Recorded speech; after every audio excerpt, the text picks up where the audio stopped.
Group activities in English language classrooms are the pedagogic realization of Vygotsky's notions of social constructivism and zone of proximal development. Collaboration with peers in the group helps the learner to develop his abilities from the current level to the next possible level. Grouping ensures that ideas are shared and newer ones are nurtured.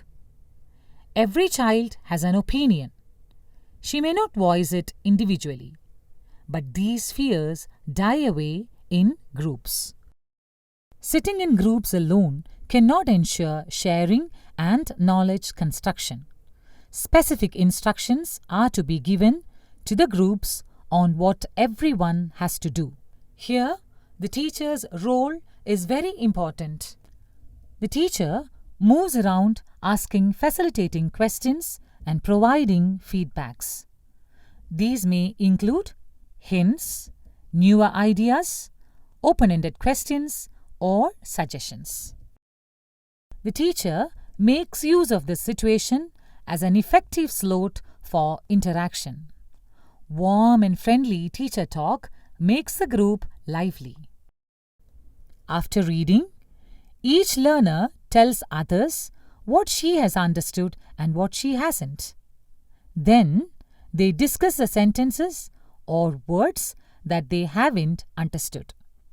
Finally, they share the sentences or phrases they like most. When individual writing is over, the group members share their points, taking turn. In the first round, each member read out what she has written down as the beginning. If somebody hasn't written anything, she can tell their ideas to others. The best idea or sentence emerges in the group is taken as the group's common point. In this way, each member in the group shares the points, taking turns. What you see here is a discourse writing session.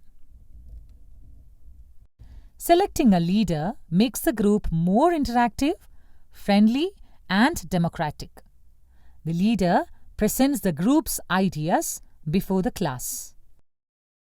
As group-level activities ensure the involvement of all learners, the process caters the need of every individual learner.